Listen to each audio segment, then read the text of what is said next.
Si Jesus nagsigig buhat og maayo na alang sa tibuok katawhan. Ang mga leaders pod sa mga Parisiyo, sa mga Hudiyo ug ang mga pangulong pari nagsigi sa pangitag paagi nga dakpon og patyon siya. Ang ayan bang patyon si Jesus o dili? Kusga, si former President Duterte ang ayan sad nga dakpon og prisohon o dili? Ay lamog tingog diya kay maisyo ta. Naamang yun ang mga ingnana, no? Na karon gubot kay nga atong politika na ay gipang dakop, na ay gipang priso, na ay gipang impeach, ginamit ang Kongreso, ginamit ang Senado, ginamit ang DOJ, kapulisan, military, pulos ni sila mga gamhanan, pulos ni sila nagdawat og sweldo gikan sa katawhan. Nga matod pagani sa mga komentaryo gikan sa presidente, apil na ni mga kapulisan, hangtod gyud sa barangay official, pulos ni sila empleyado sa mga tao nga Filipinos. Tuo mo dili. Og talagsaon ni sila nga pagka-empleyado kay ini ka-employed na nila, sila may mo control sa ilang employer. Mao na sila mga leaders nga mga yawanon. Imbis nga maminaw ka sa imong leader o sa imong employer, sila mao'y mo control. O ang resulta, nagkagubot. Wa na mahimuot ang employer. Ang mga tao nagkagubot na. Mao sa nahitabo sa panahon ni Jesus. Ang mga pari, ang mga iskriba, mga Parisiyo, mga leaders, naghatag og kabugat ngadtos mga tao. Nagpangita ang mga tao sa tinuod nga leader, manluluwas. Mo nang misaad diri sa unang pagbasa ang Ginoo pinaagi ni Propeta Ezekiel, magpadako ninyo og pangulo nga mo'y mutigom ninyong tanan. Mahimo na lang mong usa ka gingharian, usa ka hari ang magdaan ninyo. Og ang katumanan ani mao si Jesus. Yaon sa may kinaiya sa tinuod nga hari, tinuod nga makatigom sa katawhan, kanang leader nga andam muantos, andam magpakamatay para sa katawhan. Lingiyay mong tupad ing na pwede ka anang maong buhat, na pwede ka. Ang Ginoo nangita na, nangita siya mga tao nga kamaobang mo translate sa gugmas Ginoo ngadto sa katawhan, dili magpakaginoo ngadto sa katawhan. Naghitabo na dinhi sa ato bisan dinhi sa simbahan, kaming mga pari ngadto na gyud sa Santo Papa, gi-challenge mi ana kanunay hinumdumi nga ang nag-order or nag-suggest pag papatay ni Kristo mao si Caiphas, ang pangulong pari sa ato narong Katoliko, mura siya Santo Papa or tawgon natong obispo. Can you imagine ang Santo Papa mo order nga ipapatay si Kristo? Saan na nagluya man na inyong naong? Ka-imagine mo ana? Dili no? Mao nang nganong nahitabo mo na tungod kay di man sila gustong mag-antos o magpakamatay para sa mga tao, mupatay sila. Mausa na ato mga politicians, di sila andam nga mo antos o mo alagad sa katawhan. Gusto sila nga sila maoy alagaran. Amo na, mupatay gyud. Kay doon naman sa ipipila ka mga politicians, maandam mo alagad o magpakamatay para sa mga tao, ilan ang kontrahon. Nganong kontrahon Manila? Kay mulahi Manila. Murabag ang itom mupatay sa puti. Nga naman, ang puti man maoy mo, saban, mupakita nga itom siya. Muna, iya kinimpatyon ang puti. Ang pangutana lang, kinsa man ro'y puti. Ang Team Duterte o Team Marcos. Kinsa tong gustong mupatay sa other side, mo ginay itom, kay kanang puti, di man na siya mupatay, ang itom man mo'y mupatay. Di ba? Ang magmapatay na ni mong itom, ang puti nga, puti. stands for goodness man ang itong darkness, evil. Muna, kung kita sa ipapilion, karong panahos eleksyon, na amang gitay kahigayunan nga mo pilion gid nato kadtong naa sa puti. Katubang anda mo antos, anda magpakamatay para sa katawhan nga Pilipinos.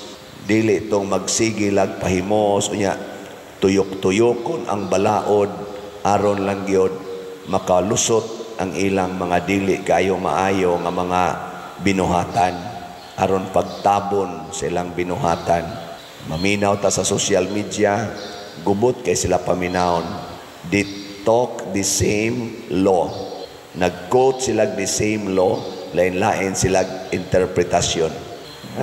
Mura bag kapoy paminahon. Ang kaawana, masaginang balaod pa der, kay lain-lain maginag-interpretasyon. Bitaw sa noon, pero usahay sagod, bisan tinuod ita mga lawyers sa civil law, makakita naman gud ta nga ila naman lang gid ning gamit-gamit aron lang gid pagsuporta nila, pero ang kamatuoran unta kini man gid unta.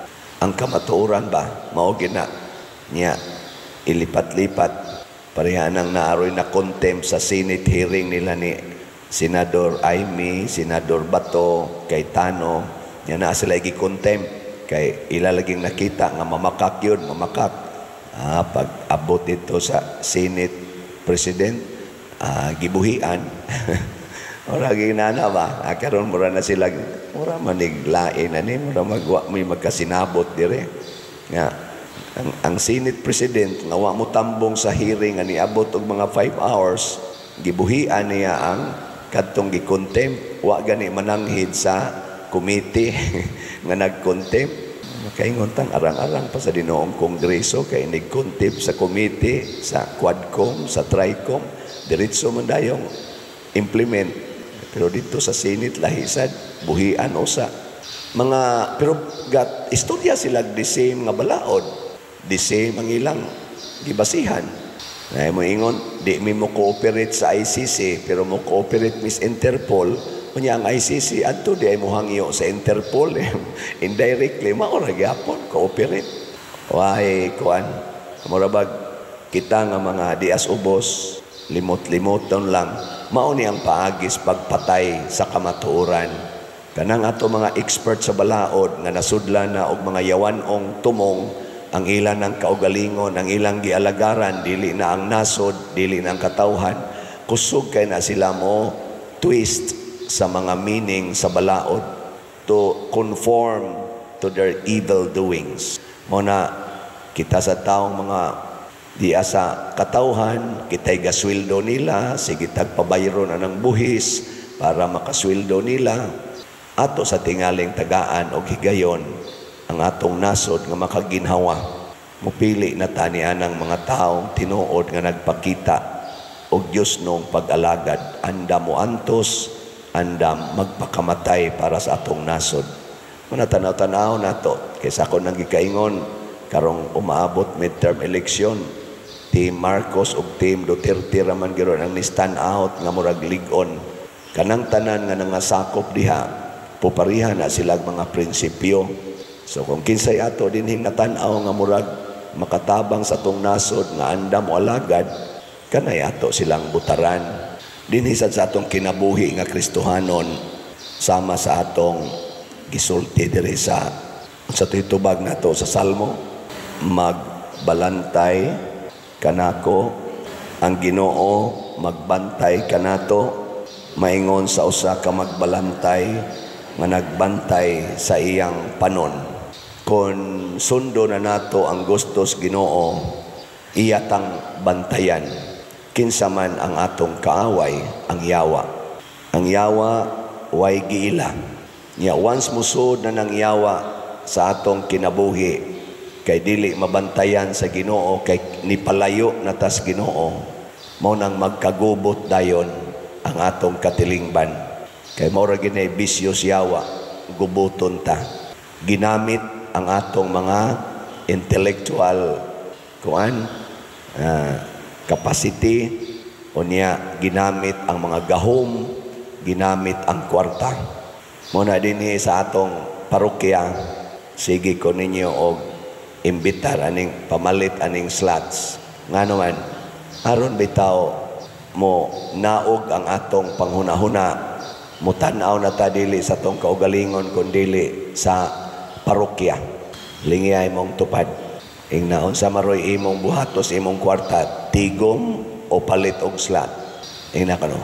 Ingnaon sa maroy imong hunahuna ba sa imong kwarta, tigom ka o palit. Maingon kay ka tigom basin og nasudla na ka. Maingon ka palit. Kana para na nas kayuhan sa tanan. Kaya magantos tani pa dir. Mauna na makahiusa na nato. So salamat sa namalit. I-highlight lang nako dinhi ang atong immediate kay karong panginahanglan. Mahintag mahurot na ni kaning atong GHDP, God's Healing and Deliverance Powers, para ni sa atong Holy Week nga magsugod na ugma. Unya ang ato sang pista nga mosumpay dayon human sa Easter Sunday. Ang atong halin niabot nag 22,524. Naapay 47,476 nga available, tag 100 pesos per slot. Ug mamalit lang kitang tanan ani tag 100, murag mahurot ra gid ni on or before May 3. Unya kaning naani 12 slot challenge nga tag 1,200, 718 na ang atong nadawat. Pakpakan nato ang namalit ani. Salamat kayo. Nya og mahurot na ni tanang slots kaning SBF DAG o kaning ito sang atong HPMM. Hopefully karong month of May mahurot na ni tanan, pahuway o sa tag slot kay posibleng mabalhi naman ko ani. So basig din na hinon mahuman ang slot mo nang hunong sa tag project niya huwat sa tao kung sa resulta sa assignment. Sunod man ko ning kuan man ko ni month of June, mahibawa naman pahuway sa tano aron makaginhawa mo, pero hutdon sa ninato karong May. Okay ra mo? Okay ra? Bantay dili ha. Sige, manindog na ta katong okay.